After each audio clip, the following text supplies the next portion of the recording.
Have you ever wondered about anarchism? It's a word that often brings up ideas of rebellion and disorder. But what does it really mean? In this video, we'll take a closer look at anarchism, where it comes from, what different types there are, how anarchists take action, and what people criticize about it. Stay tuned.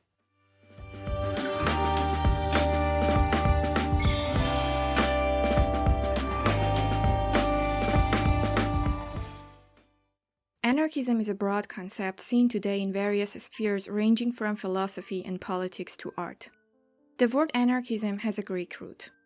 This word is composed of two parts, an meaning without and archia meaning ruler. Therefore, the literal meaning of anarchism is without rulers. From here it can be understood that anarchism fundamentally opposes hierarchical power structures and governance. In a broad sense, anarchism can be described as a political movement or philosophy that is skeptical of authority and challenges hierarchical power structures. However, the form of authority it may reject, what it may accept, and its solutions are shaped by various schools of thought within this ideology. The main claim of anarchists is that if individuals receive proper education, they can make the best decisions for themselves, and not only is there no need for external coercion, but such structures of external authority are also restrictive and oppressive to the individual. Although the interpretation of anarchism is relatively recent, this ideology has existed since ancient times. With the transition from nomadic lifestyles to settled societies and the establishment of early urban centers, systematic power structures emerged, leading to the development of perspectives of skepticism and criticism towards authority and power. Some ancient Chinese Taoist thinkers and Greek cynics are considered historical defenders of anarchism.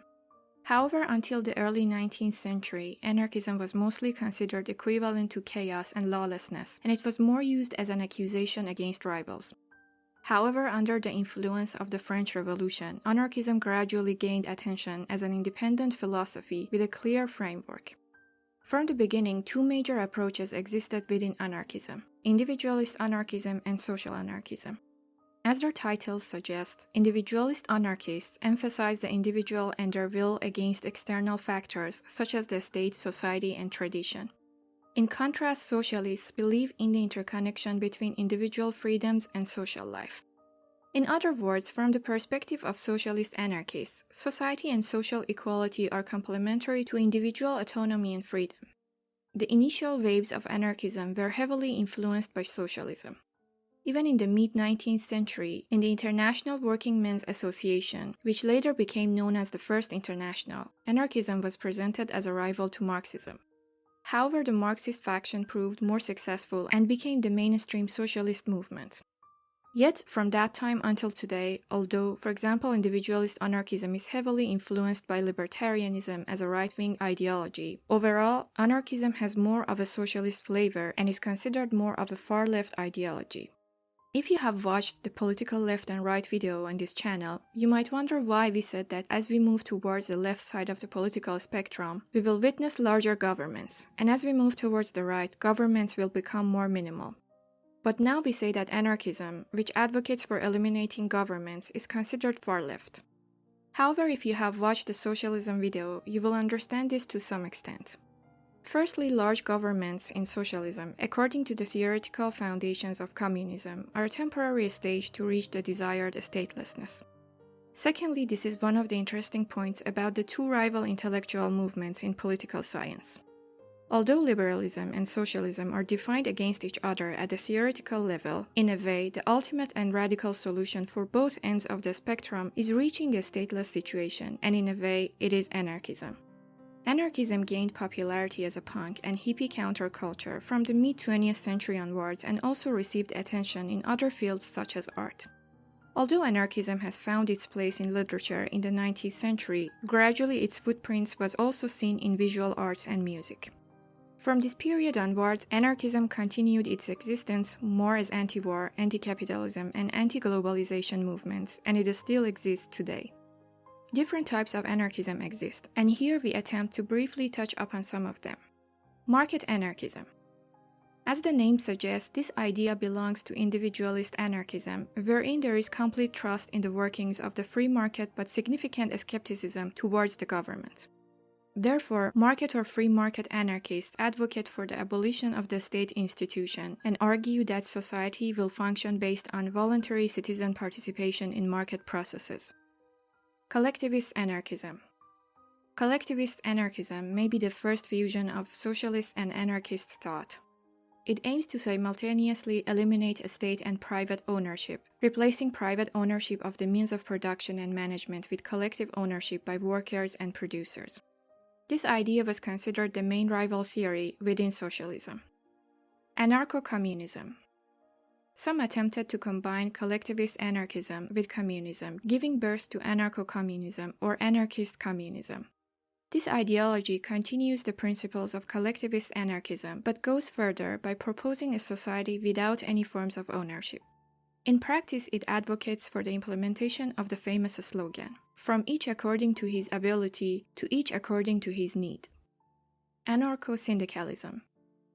This ideology proposes an evolved form of collectivist anarchism, where workers act through labor unions against the system, ultimately entrusting the management of society to syndicates or labor unions. Anarcha-Feminism.